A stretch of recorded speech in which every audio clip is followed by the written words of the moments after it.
Coming to you from sunny California and the Great White North. Get ready. We are breaking down the obstacles on the Armchair Ninja Podcast.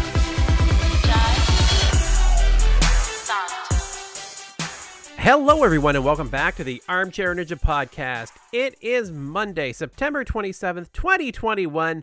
My name is Rich, and joining me for the ANW13 finals is Bijan. How you making out? I'm good, my man. We made it. We're here at the finals, and I must say, this was amazing. This was so much fun. Like, it was funny. We were going to just, record the other episode of the finals, I guess stage 1, part B or whatever.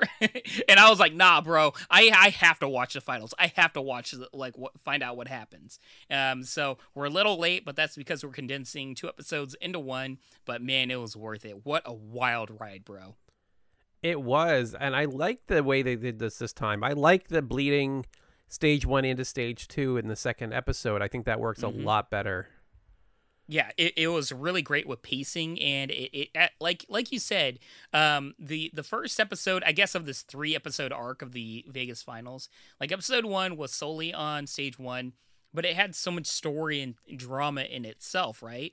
But there's something to the effect of where it can get really kind of dull if you're just watching a whole an extra 2 hours of the same thing. But having it bleed over with stage 2 really had a major impact in the fact that, stage 2 had its own drama and allure of the fact that it was so difficult. There was so much new in stage 2. I mean, that's a story in itself. Stage 2 was totally different. And I really loved everything about it in terms of the pacing and everything. Yeah, so let's get into it. Let's talk through some of the memorable moments, I guess, from stage 1. Just to wrap that up. Get ready, y'all, because we are about to fly through this stuff. But yeah, we are only going to talk about a couple of runs, the ones that stand out and that we can remember, and that really, made a mark. I think the one that I remember most is Megan Martin. They're really pumping it up. Is she going to take down stage 1 finally? She's done well there so many times. Really a pioneer, beating the jumping spider early on. And then, I didn't see that coming at all. She fell on the very first obstacle. That's rough, man. I mean, it obviously is a freak accident. We know how good she is, but still, who would have saw that coming? It's one of those things where you almost overlook the first obstacle. You know what I mean? With so many things. And it was such a shock. Clearly, probably the biggest shock of the season. I mean, I really don't even know how to describe. It's been a minute. Do you remember how she fell? What was the cause of it? I think she got too far forward on the slide surfer. Possibly, I should be crashing. What I remember is her crashing into the landing pad. That was the thing. It was geez, it wasn't even a light fall or just a slipped foot. We've seen some of the best ninjas out there do that, right? Jesse Graff has done it. Jeff Britton has done it. We've seen people fall on that first obstacle in Vegas, and it's always shocking. But yeah, not normally taking that kind of a hit in the process. Yeah, I'm rewatching it back, and as you said, it was the very first, peg, surfer, or whatever it's called. She stepped too forward, and it slid forward and completely messed up her balance, and she fell from there. But, as you were alluding to, it was not only the fact that she fell, but the way she fell. The fact that she did land into that pad so hard and everything. It just made it all the more brutal. And for one of our favorite ninjas to go out like that, man, that's rough. The good news is, at least we were able to see a lot of her this season. It wasn't like she fell in the qualifiers or something like that. But yeah, that was definitely, you want to talk about memorable. That was a memorable one, right? That one stood out. Yeah. A lot of ninja, I forgot, but just rewatching it, he just popped up on my, on the episode right after her. I forgot, what a dude, this is a guy that gets it, and I appreciate that. I've talked so many times before about, a lot of these ninjas, they just, they're good at, like at the athletic part, but they just don't get the fact that this is a television show. This dude gets it. So props to this guy. He's a lawyer ninja in my opinion, but yeah, I'm feeling I'm gonna remember him next season. Props to you, bro. Yeah, I always struggle. I don't know why, but Brian Burkhart, you're talking about, right? Yeah. Yeah, yeah. Sorry, I just wanted to also mention that he also did that whole ring thingy, the jumping ring thing. So like his first, stage 1 run, just an overall win, like big time. Yeah, he had a great season. He got lots of coverage, and he even had a good segment. If you remember back, he did like the 1-800 ninja lawyer Loved thing. It was really good. Probably the vignette of the season, right? Like I can't remember a vignette more entertaining than that. Yeah, it was pretty high up there for sure. The Jake Murray also stood out. This has been like the season of Jake for me. Like he had so much focus. They had so much time dedicated to him. That I was like, you may have called it, right? If you remember, we talked about who our picks were to take it down this year, and Jake was on your list, and I was like, oh, geez, I think Bijan might have called it. He was looking so incredibly strong, and he fell on dipping birds, and then I thought he was out, like shocking fall, but he managed to get himself back up and managed to catch the high road, even after having fallen on the on those. Like, absolutely amazing. Isn't that crazy? Absolutely insane. But I mean, he's that good. And they're, they have been hyping him up this season, but it's well deserved. He's entertaining, and the absolute beast mode progression that we've seen from him, particularly in the past 3 seasons, is insane. I mean, he has gone next level. I don't know if it's his training or if he just like a different approach to this sport or whatever, but he's always been fast and he's always been great. But man, is he so good now. Yeah, I don't know what it is. Like, what happened? I feel like ever since he had that shocking fall early on, it's like he really refocused in and has done well ever since. Yeah, that was clearly the moment where it clicked in for him. He's like, no, I'm not playing any games anymore. Like, there's no way I'm going out this early.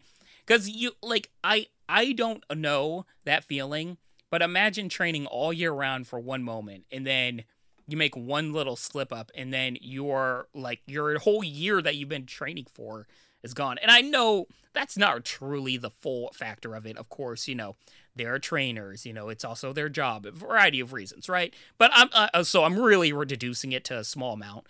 But at the same time, that has got to sting so much, man. So I'm sure for him at that point, he's like, never again. I am going to destroy this course now. Like, it's been a revenge tour for him, I feel. It's possible. It definitely is possible. I realized I skipped over Joe Moravsky. I was like, I missed somebody in there. His run was as basic can be. I mean, it was, but it was Joe thing, in right? full-on conservative, like, I am not going to make any mistakes mode. Well, here was the thing, though, right? And the thing that kind of stood out, he was grimacing on the course, right? Like, he had food poisoning. So this was after the safety pass. This was his second run, and he was not looking. He was doing great on the course. His time and everything was fine, except he didn't look comfortable. He looked like he was in a lot of pain on the course. I totally forgot about that. That is very true. And I think that might play into the stage 2 portion when we get to it. Yeah, I was about to say, like, that storyline, I feel like I must have, like, completely forgot about it by the time stage 2 came around. I wonder if that did play a part. I'd have to look back if he was, like, grimacing or if they spoke it up, but I feel like they didn't. But, I mean, hey, guys, it has been, like, over a week since I watched these episodes, so you are not hearing fresh takes from me at this point. Yeah, and that's unfortunately for both of us, right? So I watched it a few days back as well, so now it's all we're catching up a little bit here, so bear with us. We're gonna do what we can to remember all the little moments, but yeah, it was amazing episodes. It's just need a refresher. Yeah. The other one, I only really had one other one that stood out to me to talk about for stage 1. That's Jesse LeBrecq, right? I mean, you have to talk about Jesse LeBron. Yeah, I mean, normally that would be true anyway. But we're talking, her nemesis, the cargo net of all things. Like, that's just not... Of all things. Like, I knew it was, like, a factor, but I forgot that she fell on that thing twice. Oh, yeah.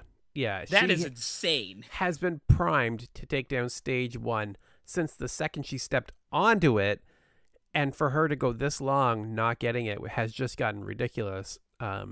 Just some bad luck, and I don't know. And so she trained hard and she took it down with time to spare. She did such an amazing job on stage 1. Like, I was so happy to see it. It was almost an emotional moment for me. It really was. Just the fact that, like, you're living through almost that relief with her. The producers did a bang up job really selling the story, and it actually had stakes, and it wasn't like, oh yeah, sure, rolling my eyes, just the cargo net. Like, no, this has really been a major hurdle and barrier for her. And, yeah, you could just see the level of relief and just jubilation from her on her face when she actually grabs that cargo net, doesn't fall, and starts her climb. It is an amazing moment. Not to mention, all the records. She's now the 3rd woman to hit the buzzer on stage 1 in Vegas, everything like that. I think after, 3, we can safely, like, just say, like, hey, you are a woman and you hit the buzzer. That's it. Like, you don't have to put it in the record books or whatever. Women are here to stay. But it's just so exciting. And, dude, at this point, it's more of, let's see the first woman to take down stage 2 and the first woman to take down stage 3. And first woman, hey, to take down it all, they can do it. And I'm just waiting for it to happen at this point. Yeah, and Jesse's right at the forefront of that. There is nobody better suited to do it. Very excited to see, now that she's broken through that barrier, what's next, right? What comes up next year? Yeah, and don't forget, a lot of this is mental. The fact that she knows now that she can hit the stage 1 buzzer, I mean, that could improve really great dividends for her. Maybe now she's going to focus on training for stage 2. Who knows? I mean, she probably already does, but I don't know. But right. So let's talk stage 2, actually. So they, as we mentioned, had it in this first, the first episode we're covering. So we're still talking. I don't know. I'm still getting all messed up because I'm used to it having, like, very clearly defined, and having it bleed in the same episode was kind of interesting. And I loved it. Screwed me up a little bit here, though. Yeah, what's weird though, sorry to cut you off, but what's weird is stage 2 starts in like an hour and 25 minutes into the episode. So it's not like it's like half and half. It's like well into the episode. It's like, oh yeah, here's stage 2 now. So that is interesting, but I still like it. And the fact that we only get like a slight tease. It's not like we got a whole lot of runs in stage 2. We got the obstacles, which, they dedicated time to properly. And we got, like, I forget, but probably like 3 or 4 runs on stage 2, kind of hyping up the difficulty. I like that. All right. So what do you think of the stage 2? This was a different stage 2 than we've seen before. Like, quite different. Yo, big change. I mean, I liked it. I have to remember that hammer drop. Like, what? That is like, what a visually, like, that obstacle just stands out. That is like, oh, you don't see that on any other Ninja Warriors or anything. And at first I thought it was kind of gimmicky, like, all right, this is just a giant drop. But yo, that thing is actually really difficult when you look at it. You have to jump over, grab the thing, it drops, so like the gravitational force is on you. But then they do something that's really tricky. Is they make you climb up around the whole thing, like pulling your body weight, like, having to wrap yourself around and grab or pull yourself up to the top of it with just basically the ledges of a cliffhanger, kind of. Like, that, it's not impossible, it's doable, but you're going to drain a lot of energy doing that. So it's a very subtle type of tricky obstacle. I love it. I love that obstacle, and I love everything about it. And it's one of those types of obstacles that you'd probably expect me not to like, but I absolutely love it. Yeah, so that's the one that stood out to me. But sorry. Yeah, for sure. I think that's the most visually striking one for sure, right? Like, that's very... iconic. I know what you want to call it, but it's just really, it sticks in your head. I wasn't sure about it at first. I'm still not sure it's really fair to some of the really short competitors, but I mean, Vance Walker's 5'5", so I mean, it's possible. It's better than the ones in years past. I forgot what they were, but there was an obstacle in stage 2 where you basically just had to run up and just jump for your life towards something. Yeah, the butterfly wall, was it, or something? Yeah, I think that was it. I really disliked that one. This one doesn't seem like the distance that you can jump is as much of a factor. You know, there's other factors involved with it. So I'm willing to give it a pass. Okay, so as far... Those salmon ladders... Sorry, just very quick. The salmon ladders were dope. I like, that they keep changing it up. I like the fact that they have just the dropping parts of that... I always forget the name of the obstacle. The pineapple V-formation. Yeah, the V-formation type thing. Dude, I'll be honest with you. I don't remember what on earth ends the stage 4. Or sorry, stage 2. Oh, it's the... Okay. Yeah, I'll run through all the obstacles here so quickly, since Thanks. we didn't do it. I don't remember what's after hammer drop. So striding steps to kick it off, right? The little narrow pegs they have to run across, then into a double salmon ladder, and at the top of the salmon ladder, it's open, right? They have to land the bar on the top. It's so kind of a tricky maneuver at the top. Into V formation, which are the almost like a wing nut. It just kind of rotates back and forth. But really wide handles and grips that they have to jump down. It drains time. Yeah. Into the hammer drop, which you already described. Into Epic Air Surfer, which is the like upside down surfboard that whatever you want to call it, that they have to, or snowboard, basically with handles on the bottom. They have to hop it along from position to position. Into falling shelves, which are like X's. You have to grab them, and they lock in. The first couple lock into place, and the third one swings free, and the last jump is a blind grab from behind. So you have to come at and bring it down. So and that really was the key factor, is that final X factor, blind grab. That was really the make or break. And I like the fact, similar to the wing nuts in seasons past, where there was a ninja killer at the end of the course, or at the end of the stage, I should say. And it was a very much of a, will they or won't they? And for a lot of people that you would expect to be able to grab it, they weren't able to. So it brought in, once again, the factor of, hey, do you have the safety pass? And also, are they going to go out on this thing? So, I actually really liked the placement, and it was difficult, but it wasn't like a completely cheap difficult where everybody's gone, like it was doable. So I really liked the level of difficulty and the placement of the course. Yeah, if you remember, like, they've had some really ridiculous obstacles in that position, right, with Wingnut Alley, and some other ones before that. And Wingnut Alley was just insanely difficult. This felt doable, right? It was just really tough to make that grab, which we saw episodes where people were doing blind grabs all over the place. I don't know what it was about this particular one that made it tougher than what we've seen in the past. Because the first time we ever saw blind grabs, I thought everyone's going to fail this, but they didn't. They actually did quite well. Yeah. So yeah, falling shelves was okay. Epic Air Surfer is pretty cool. I don't know that the difficulty on that one is maybe what it should be, but it's visually striking, and it's all balanced out. I think the fact that we had a good number of ninjas tackle stage 2 and only 4 got through tells us that's tuned exactly where it should be. Yeah. All right. So, who do we want to talk about? Let's go down. Vance Walker. We got to talk Vance Walker. That was a surprise, right? I mean, of all of the obstacles for him to fall on, the salmon ladder, did not see that coming. Yeah, to say the least. The top of it was just so tricky, right? Like, thankfully, he had the safety pass to to pull him out of it. But it was like, Yep. I thought, I guess he just seemed indestructible at this point, right? He had never fallen anywhere. And that just seemed like the least likely spot. Yeah. Really shocking, but I'm glad he had the safety pass, and this is why the safety pass is so important.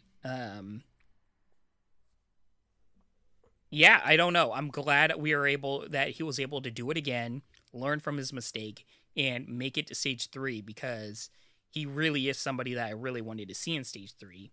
I wish other people were able to make it to stage 3 so I could see them, like Joe Morosky. But Right. But yeah, at the very least, we were able to see once again the safety pass be such a phenomenal aspect of this show. I really hope it's here to stay. And yeah, that was really the highlight for me. I'm trying to think, like, there was Tyler Gillette and Kevin Carbone. They don't really want us to care about them, like, apparently. So, Yeah. but Kevin Carbone at least got a segment, which was I hate to say this, but surprising. And yeah, I didn't see him falling. I was like, oh, they're actually giving Kevin Carbone a segment. Clearly, he's making it through stage 2 and making it and moving on to stage 3, right? Nope. I mean, of all the times to actually show Kevin Carbone, it's when he falls. Okay. That is a little weird, isn't it? And shout out to Elijah Browning. I hate skipping over him. We had so many strong young ninjas good. this season. He kicked off stage 2 and did an amazing job. Had a good segment with his grandmother from South Korea as well. It was a really great introduction. He ended up missing that blind grab that we saw so many struggle with, but Elijah definitely deserved our respect as well, along with Vance and other young ninjas. Yeah, really, the story was, these teenage ninjas really showed that they're here to stay and they're here to be taken seriously. Yeah, and they're here to win. Yeah, they're here to Like, win really. too. And I'm really glad that, a lot of people are eating crow, because it really annoyed me at the beginning of the season that there were so many people complaining about the young ninjas and everything. I'm like, dude, these kids have been training pretty much their entire lives. And this whole show is very important to them. Who the heck are you guys to, like, really poo-poo them and all this stuff? And I really feel like they really proved something really big and important here. And if there was ever, like a time for them to prove themselves, it is the first time that we see them. And I, of course, hey, ANW can go a little too far. Maybe next season we're going to have like 50% teenagers against 50% people above 18 or 20. And I really hope that ain't the case. But I feel like this season we had a really great mix of the numbers. For sure. Yeah, I forgot. Like, it's been a while, but yeah, early on, there was a lot of, even like, the ninja community is very uplifting and very positive, but even some of the ninjas were not happy about it. Like, they're taking up spots and yada, because there are limited spots, but man, you can't deny that they deserve to be there. Yeah, I mean, it's better than some dude falling on the crayon. These kids at least are making it further. All those social media personalities taking up spots. I know. So let's move on to the final episode of the season. So we continued on with stage 2. Again, we're not covering all of the people, but let's talk Adam Rail to kick this off. Wait. Before we do, I just have to say, Mr. I'm Built Different, was able to go on that hammer drop, and I believe he was the one that grabbed onto it, missed the side grab thing, and like just held on for his dear life without his legs. Yeah, I think that was insane, bro. Isaiah Thomas. Talk about some next level grip. Yeah, kind of crazy. They are. Yeah, maybe he is built different. Maybe he's right. Yeah. It's like, oh, I apologize, kid, because there's no way I could do that. So. He did, unfortunately. He went out on the epic air surfer, so we didn't get to see him in stage 3. But another tremendous young athlete from this season for sure. Yeah. So yeah, as you said, Adam Rail. Man, the curse of Adam Rail continues, where it's like he can win the entire show, but for some reason, he just always falls in the most crazy, just out of nowhere way. Yeah, this one wasn't really out of. This is the same place that a lot of people struggle with, but I just thought It's Adam Rail. Like, yeah. he's famous for completing these obstacles, in particular the transition obstacles that like a lot of people can't do. He tends to always be able to do it. And if it wasn't him, it's Sean Bryan that you're like, oh yeah, that's someone who can do this 100%, like no problem. And yeah, back to back, both of them. Adam got the segment, Sean got the fast forward, but same result. Out on that blind grab. Yeah, insane. And can we talk about the fact that they had the nerve to fast forward Sean Bryan? What? What are we doing here? What is going on? Am I in some weird fantasy world? Sean Bryan. Like, what was it? Like 2 years ago, he was the runner-up, right? And now we're just fast forwarding him? Is that what we're doing? Like we just forgot about how good he is? Stage 3 2 years in a row, I remember, and we were still kind of hemming and hawing, and it was like, wait a second, we really gotta give this guy his credit here. Like, he's making it through these impossible courses, like with Wingnut Alley, and yeah, tremendous athlete, but wasn't able to make that blind grab. With the two of them together and the segment they got, I mean, they were my picks, right? They're two of my 3 picks right there, and I didn't think they about didn't that. make it.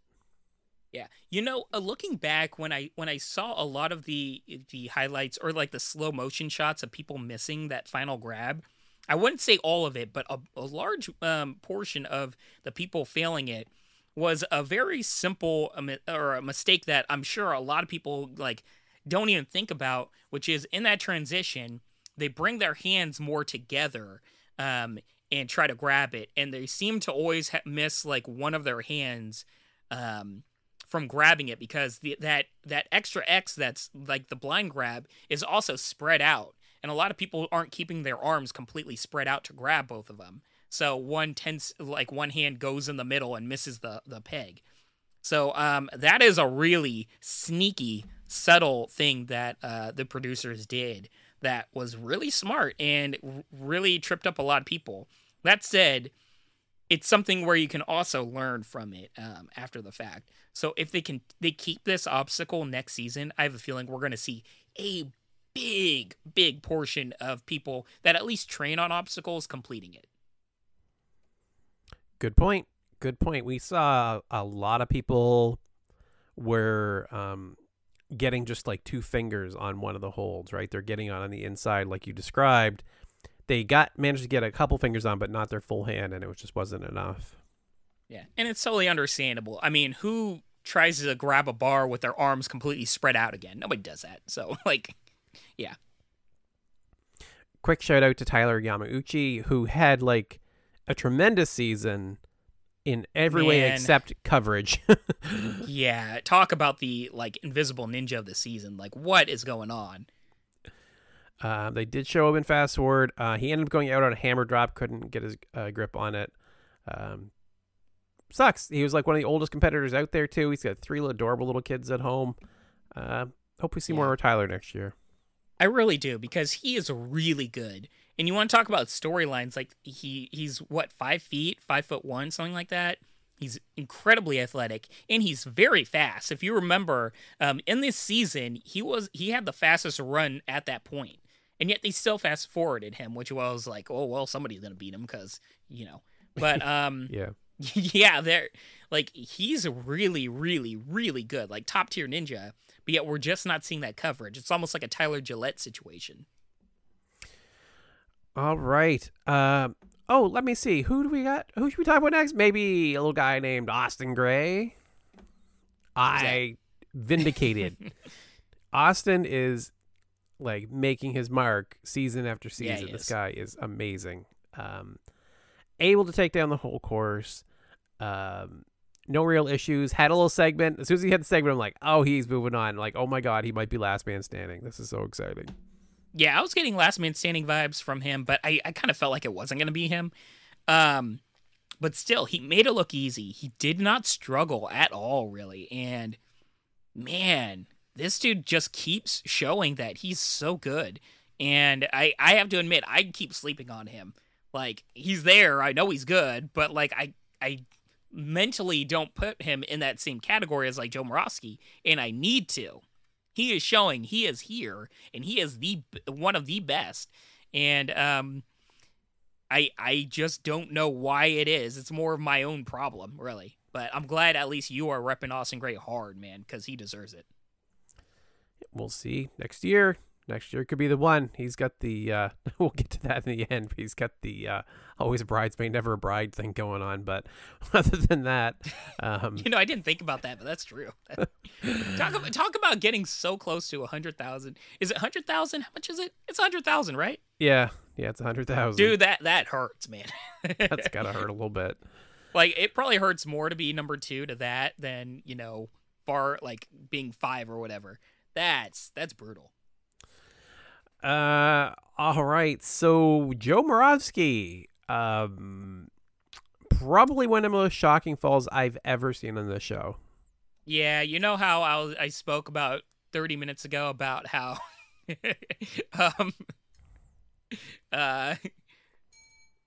I forget her name. Oh my God, I'm blanking on everybody right now. Megan Martin. I kept in my head Michelle Warnke. I'm like, that's not her name.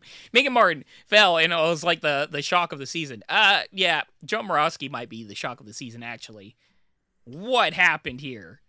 Like, just completely lost his footing and balance. But man, if there was ever a time that he could have used that safety pass, it would have been now. That's brutal, man. Yeah, I was completely like jaw on the floor, couldn't believe it. He just started leaning to the right and couldn't recover, ended up missing it.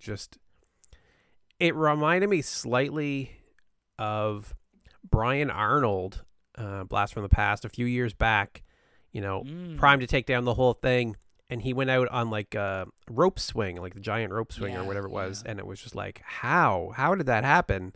You just think they're going to get at least the salmon ladders. Like, shocking falls of the salmon ladders happen to everybody, right? Like that, as much as you don't expect it each time, it's not entirely unexpected. It's a little bit tricky and things can happen.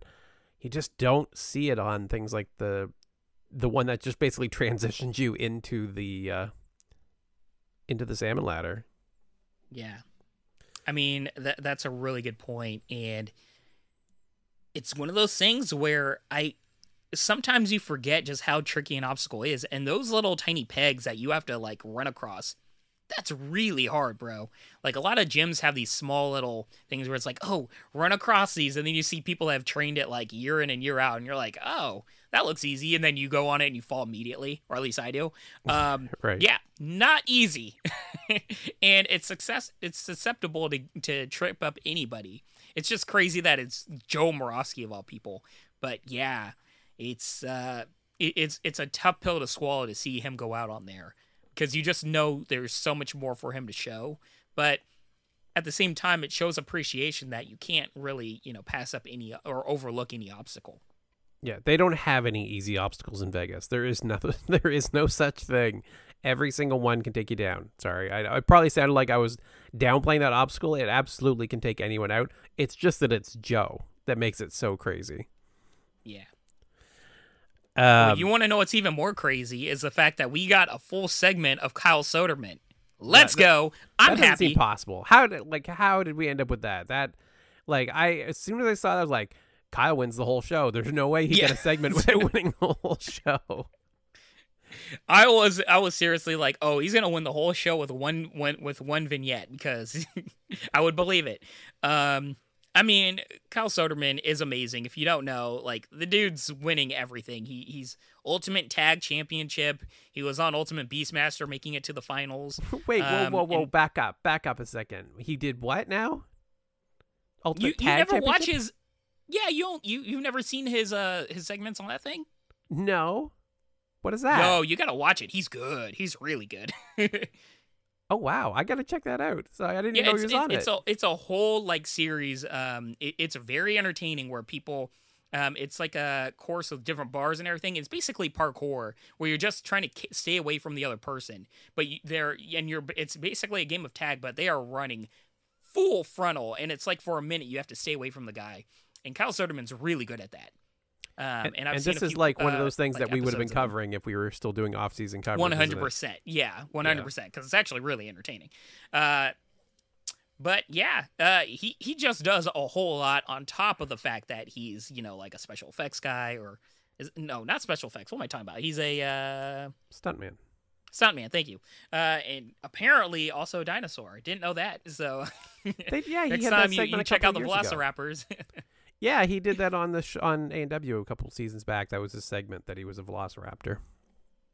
It doesn't shock me, but I totally blanked or forgot that. But it doesn't shock me. Oh yeah, what do we talk about Kyle Soderman? Oh, let's not talk about any of his, special feats. Let's talk about the fact that he's a dinosaur. Right. Cool. Well, they can't bring. They don't. None of these shows ever mention each other. It's so foolish, right? Like because they just. Because I remember we watched them on Ultimate Beastmaster, and all we could think was like, this guy's a ninja. Like, you could see him training in ninja gyms, and they're just like, he's an obstacle specialist. And, like, yeah, whatever. Yeah. I forgot about that. That was so dumb. I was like, sure. But, yeah, back to the segment. Like, he actually did the segment. He was actually very, like, we already know he's very entertaining. He's got a lot of personality.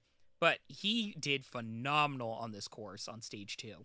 Like, was looking very, very strong, very fluid. Like, he grabbed the final peg or the X thingy like perfectly, and it was actually really great seeing him celebrate with all of his friends and everything on stage 2. In a way, it was for him celebrating. I might actually get a segment.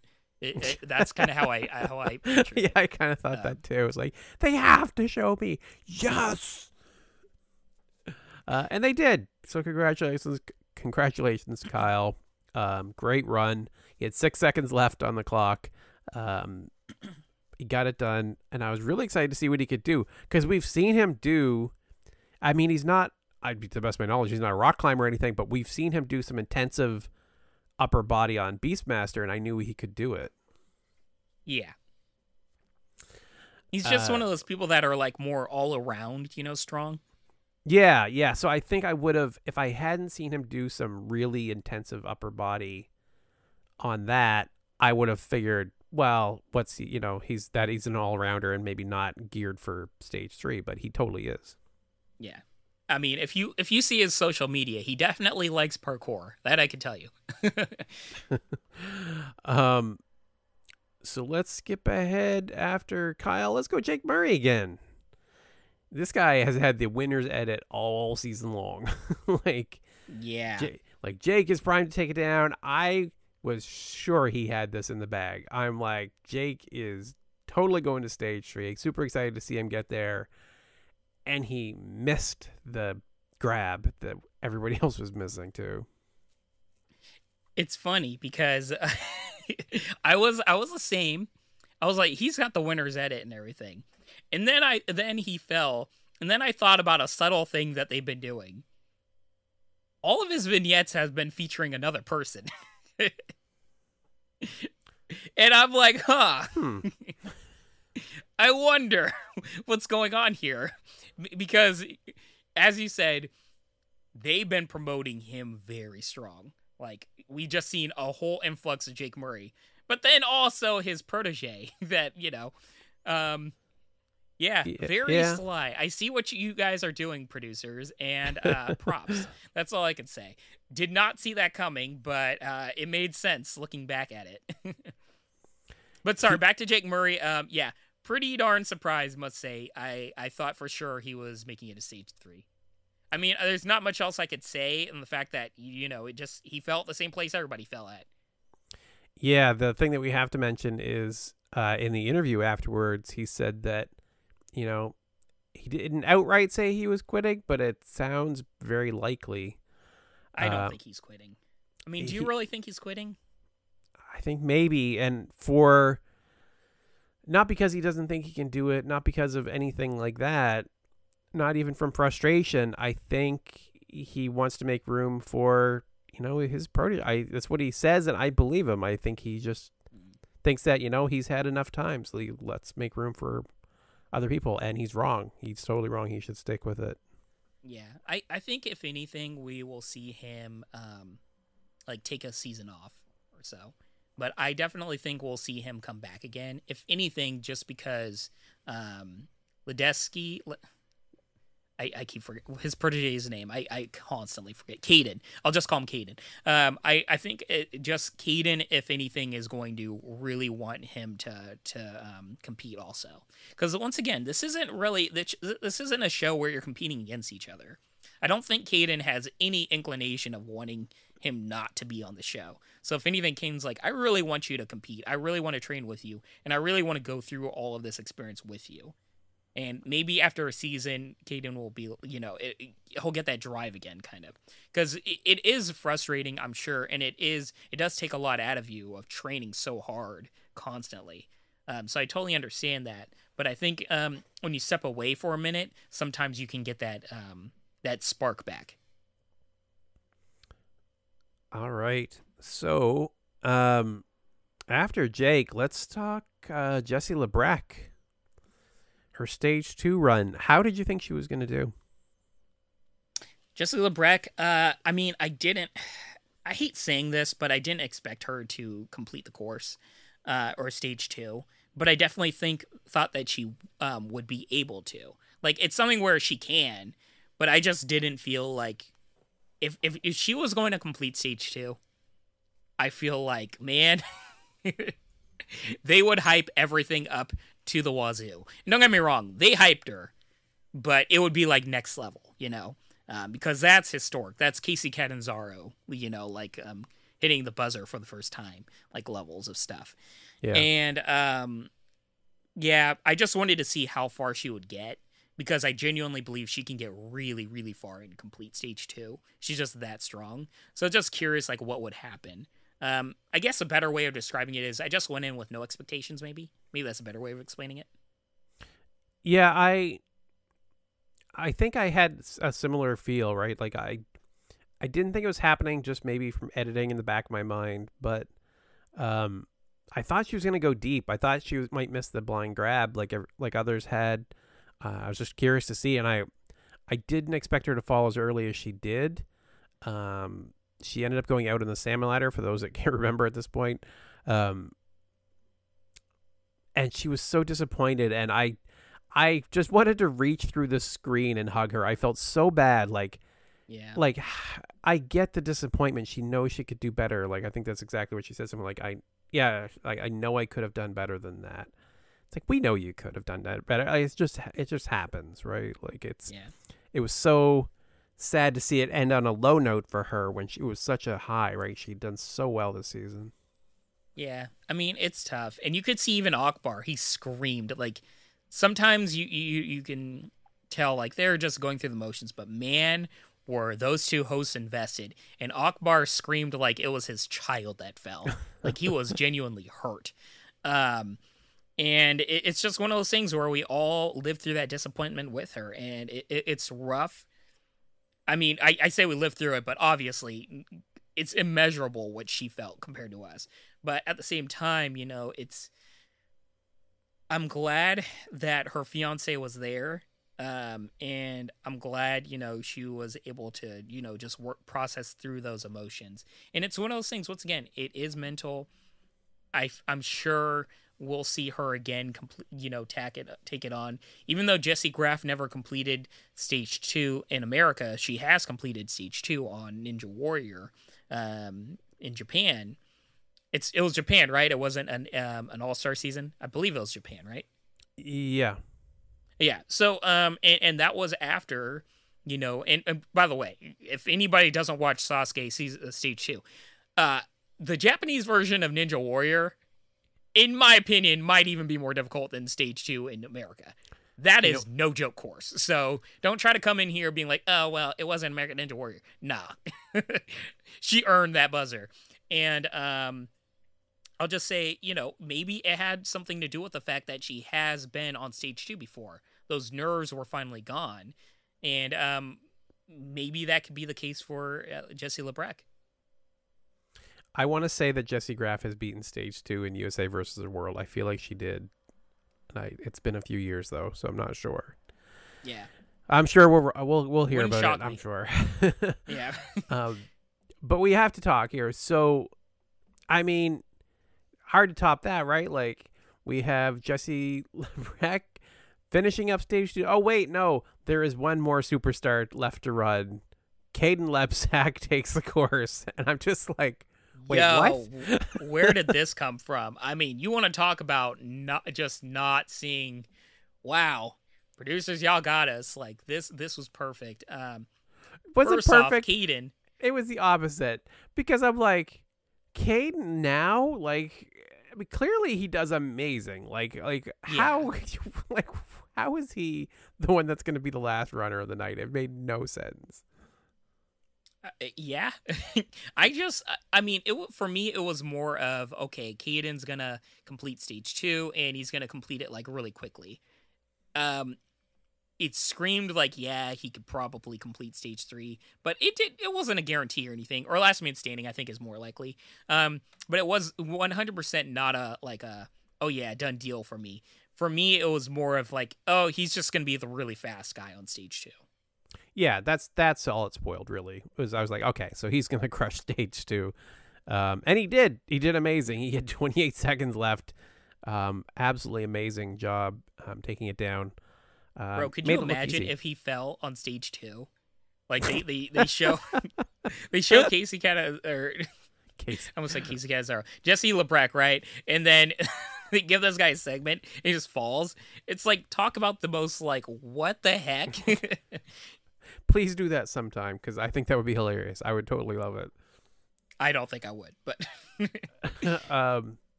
this is all solved. I'm gonna bring up something I think I've brought up almost every season we've done this. Bring in the numbering system that they used in Sasuke. I love it. Yes. I think it's amazing, and it solves all the issues on, like, I know it like it ties their hands when it comes to the edit.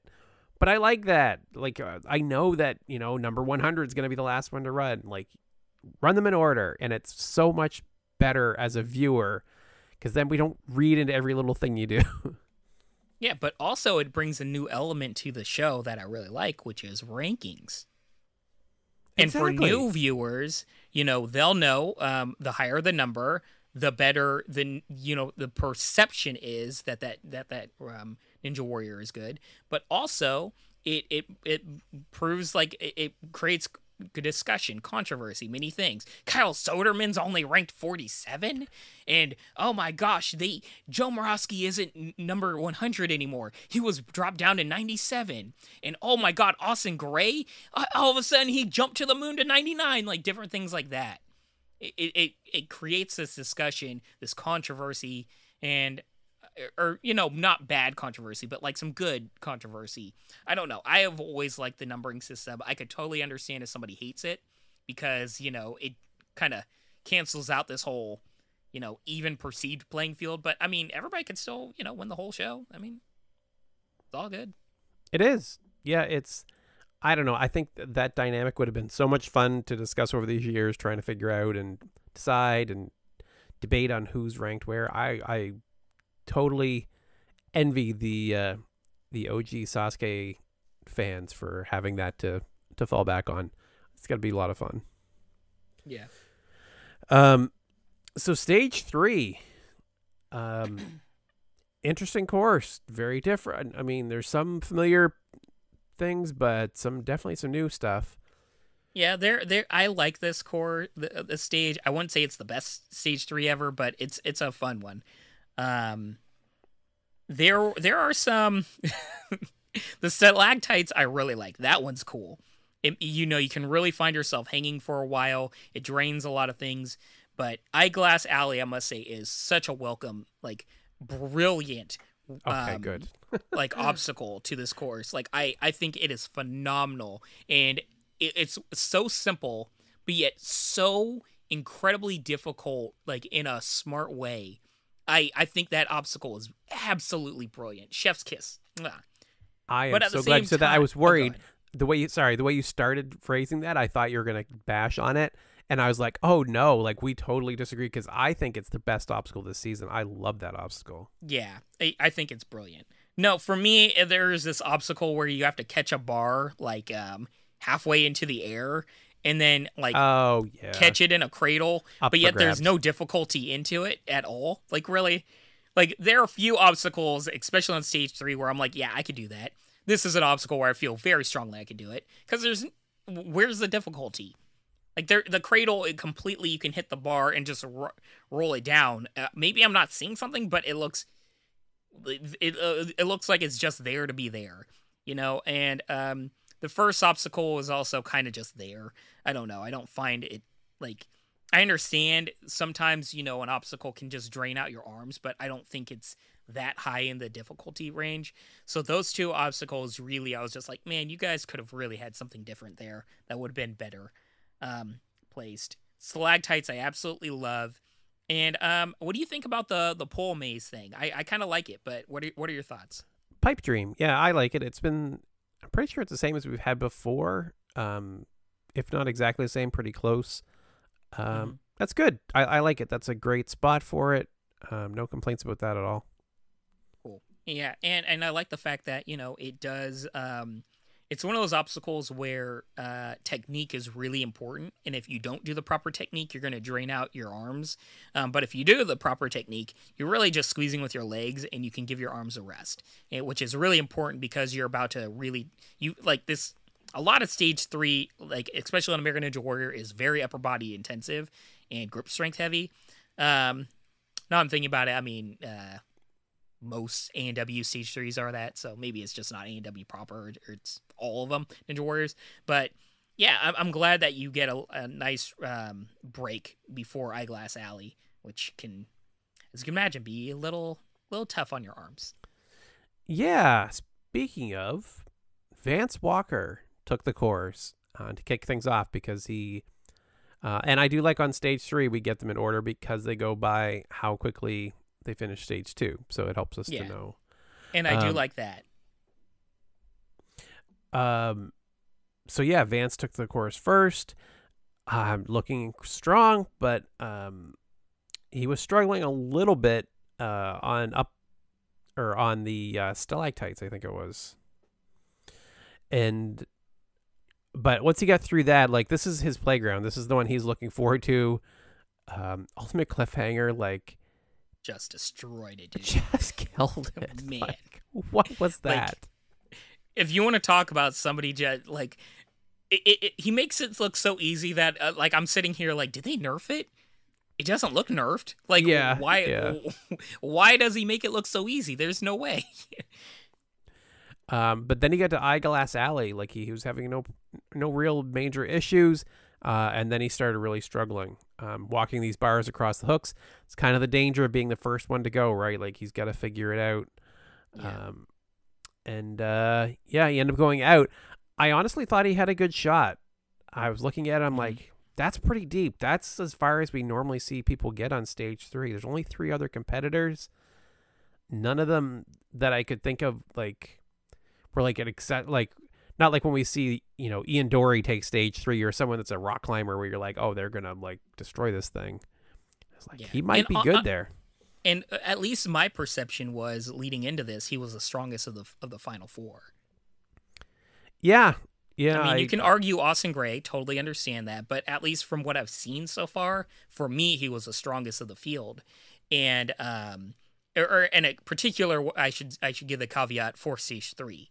And I was really surprised that he fell, but at the same time, that was a tricky obstacle, and I love the fact that there are so many intricacies to that Eyeglass Alley, and the fact that, you know, you have to really figure out and take your time and properly place everything. Very tricky, but doable. I remember there was one season where Joe Moravsky was like last man standing or something, and it was like these bookshelves that were like damn near impossible to do. You remember what I'm talking about, man? Like, yeah, these pegs. Like... It was like the cheapest obstacle ever, where it's just like, come on, y'all, that's too much. This one is very doable, but very difficult, and I just really think it's brilliant. So, with Vance falling, we had Kyle Soderman take the course, and he was looking very smooth, doing really well. But unfortunately, he did end up going out on the ultimate cliffhanger, right? Showing us that it has not been nerfed. It is still a very difficult course. It's still a difficult obstacle. I'm thankful. He reminded us that, oh yeah, it's still a cliffhanger. It's still impossible to do. Like, there's not a chance in all heck that I'd ever be able to complete even a second segment of that thing. Um, so yeah. One thing That I do said, think they changed. So I will say that I could be wrong in this, but my memory of they have to transition back and forth on it when they jump over to the wall nearer to the camera, and they've got that short segment that before they dismount off of it. There's a gap between the two sides, right? You've got to make a little transition over.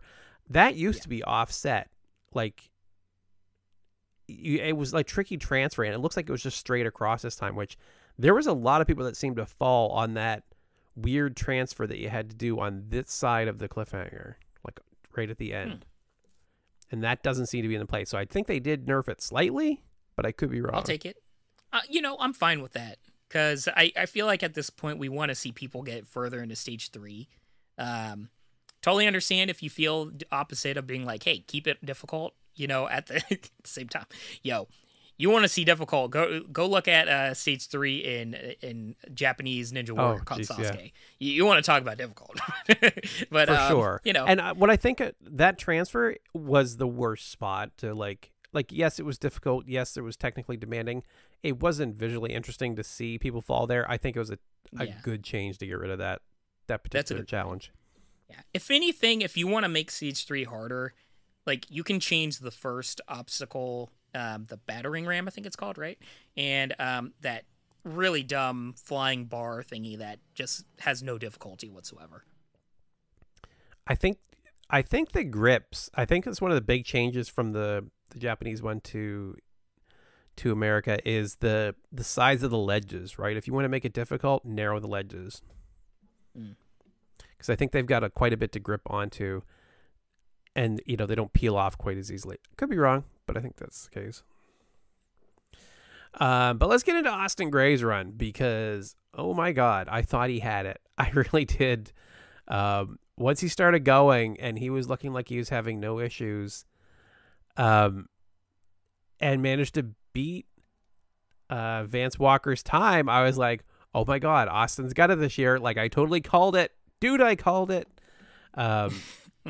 He ended up going out on Eyeglass Alley with a slightly better time, and it's like, okay, so we're down to Caden.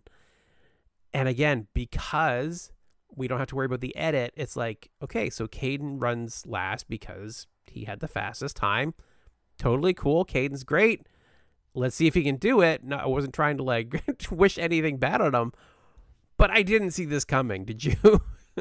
I did. I must say I did, and I blame myself. It's because I saw how much time was left in the episode. Yeah, that'd do it. I wasn't even trying to. I was just fast forwarding, and I was like, there's no way there's 15 minutes left in this episode. Just one run left. So I played myself. That's all. That'll do that it. Yeah. said, this was, an amazing run.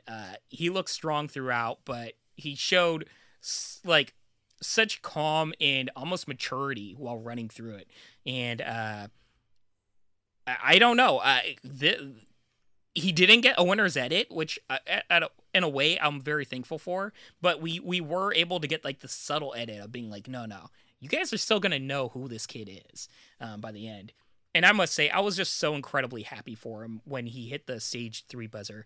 I mean, it's rare that we actually get to see somebody like compete on stage 4, and it was just such, a historic in many ways moment. And talk about like we've never had somebody have this good of a rookie season. You want to talk about amazing? Like, yeah, you want like this is the way to start your rookie season. Well, that was the thing that occurred to me too. I'm like 15 years old, and they always focus on that, and of course you do, because that's amazing. But rookie season, this is the ultimate rookie season. Like, how do you top this? I guess you could hit it, you could finish it all, but like, unbelievable out of the gate to do that. And Caden's edit, it was not in our face all season. But early on, I do remember them really stressing that this kid was the next big thing and he can do it all.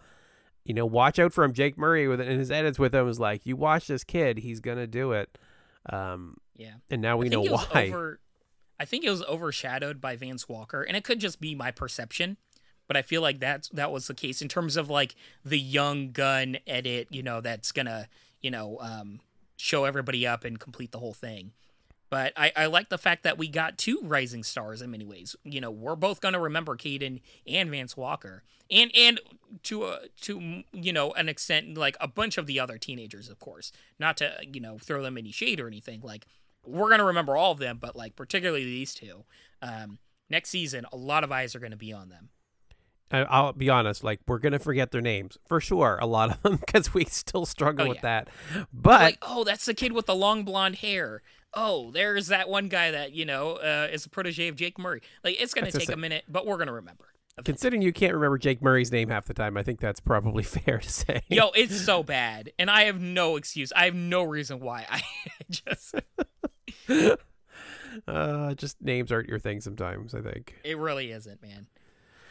But yeah, Caden Lepsack takes down stage 3 in his rookie season, moving on to stage 4 and the rope climb. And I didn't know what to expect. I hate the fact that it's a rope climb. I'm not going to go into it. Y'all know my thoughts on it. Right. But yeah, it was so amazing seeing somebody like at the base of stage 4 again, grabbing that thing, having the shot where, they pan from the back and then zoom up. Oh, it's just so historic or like so hype, bro. Like, I'm just like, yes. And the fact that I've seen like somebody literally less than half my age climbing that is first of all surreal. I am old, but at the same time, like, oh, it has a whole lot of unknowingness because we don't know like what this kid can do at this point. We don't know how much he's trained on this. We don't know if, we could see him either fly up that thing or struggle. We just don't know. So there's just so much going into this in terms of emotions and feelings. So I think they said, and I might have been here, might have been earlier, I feel like it was Caden that they said he's been doing this since he was 10 years old. And I did the math, and that means that he got into Ninja basically when we started doing the podcast. Like, that's when he started watching and doing it. Like, oh, that hurt. I think I just grew like 5 gray hairs just hearing that sentence. But when they showed his segment for this, and they showed him practicing, because all I could think at first was, well, there's no way he trained for rope climbing. Like, there's no way you would expect for him to be hitting stage 4. Like, who trains for the rope climb? I mean, maybe people do. I don't know, but like I don't. Well, there's a few of them that did. Like, we definitely know some of the big contenders do, and you get it, right? Like, Joe has to make sure he's ready for it. But that's like knowing that there's a chance. Like, if you're a rookie, you're gonna be like, "Yo, I'm completing everything. I'm also gonna do the rope climb." Like, yeah, I gotta make sure I can get my rope climb down. Like, I'm sure you spent a lot of time training for that, Bijan, just to make sure. Oh, yeah, totally. Yeah. You're like, I need to take swimming lessons was actually higher on your list. It's funny because it's true. I know. Sorry. I couldn't resist, but it was funny. But no, like, who would? Like, even, like, most of the ninjas, like, no, they're not going to be touching that rope. Like, you're going to go as far as you can, and it's amazing to watch them do it. But this kid even trained for the rope. I was hyped. I was like, he's going to win the whole thing on his first trip. I mean, yeah, there was a chance. And it's funny because that was the moment for me where I thought the same, where I was like, yo, there's a chance. In the vignette, you literally see him climbing a rope with the whole thing, like, preparing.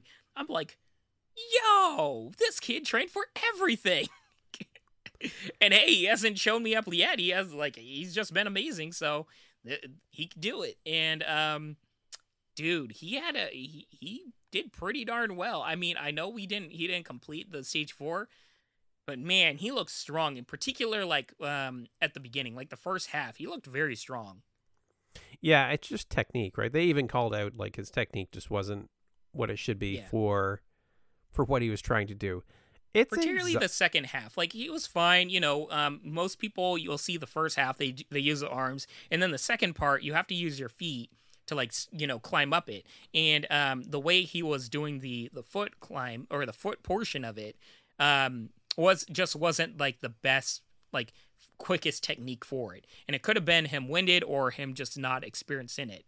But I have a feeling very strongly he's going to be training the proper way of doing it now.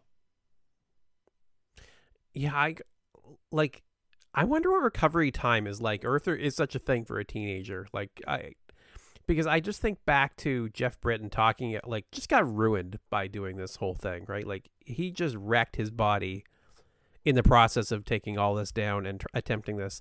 And it's like, what does that do to a 15-year-old body? Is it like you just go have a glass of orange juice and like shake your arms out and you're fine? Or did it really take a toll?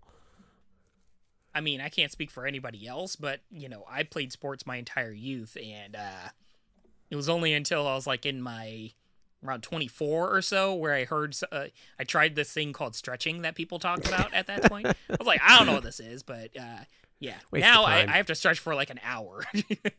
But back then, yeah, like, as a teenager, you don't stretch. I mean, what's the point? What is this? Everything's loose and nimble, you can just do whatever. It must be nice. I get out of bed and I'm hurting. It makes me wonder, like, so seeing him do this and do so well, and seeing Vance and so many of the others, like, how many teenagers are we going to see on stage 3 or 4 in the coming seasons? This is pretty exciting stuff. Yeah, it is. And I mean, don't forget, there's a big financial aspect. That kid is 15 and now has $100,000. I mean, after taxes, probably $70,000. But like that's $70,000 more than I ever had. These kids are, it's that money is real. That can be life changing for them. In particular, because guess what? They're graduating high school. What comes after high school? Something that's very, very expensive, called college. And it probably would help them out quite a bit. Yeah, for sure. So congratulations, Caden. Did an amazing job.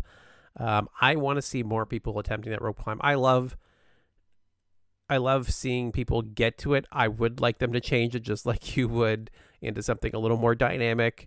But yeah, that's what's missing in so many seasons, where like I want that drama of, can they do it? Can they not do it? Almost to the point that I would want them to change the rules. If you're the last man standing, you get to climb the rope. Maybe. Something like that. Yeah, I don't feel... No. You're on an island. Nah, I guess not. But, I mean, I don't know. It's so anticlimactic that we have them fall. It ends with them failing at something and not even getting a shot at the million. I know. Anyway. Well, that is it. That is it for this season. That is it for this episode. Any final thoughts before we wrap it up? I mean, it was a great season. I loved it. I love the fact that, they were creative and intuitive, bringing in, teenagers. They kind of closed that final gap between American ANW Junior and ANW proper. And I think this is the perfect setup. I feel like this had the perfect promotion and everything of really hyping up ANW Junior. If you really think about it, like, you watch this season, what are you going to watch right after this? ANW Junior, because it's like, oh my God, that's like where all these kids came from. Like, we've seen them before. There are so many stars on ANW Junior that are going to be like pipelined into this. It's really phenomenal and really brilliant.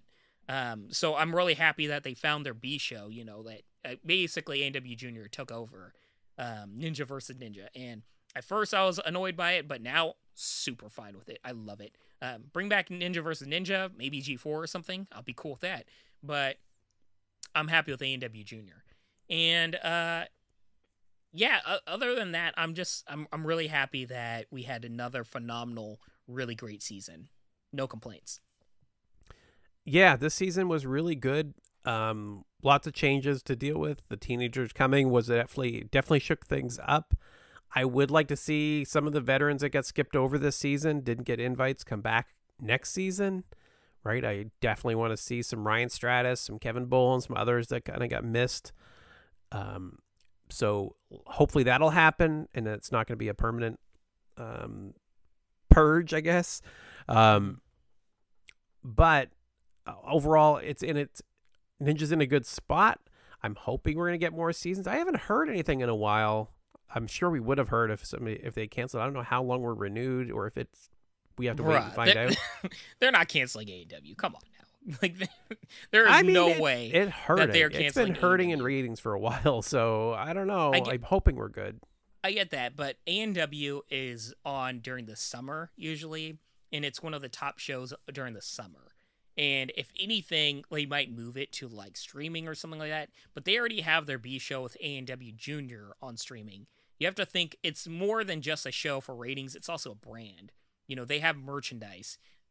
For better or worse, they have a game, which is, please don't ever buy that game, people. But, you know, they have, it's also like an entire sport in many ways where they have like, you know, leagues and things like that.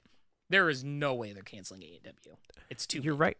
I forgot about the merch. I sent you that picture. I was at the toy store buying my grandson his birthday present, and they had a rope in a box with ANW on it. It was like a tug of war rope, the official ANW tug of war rope.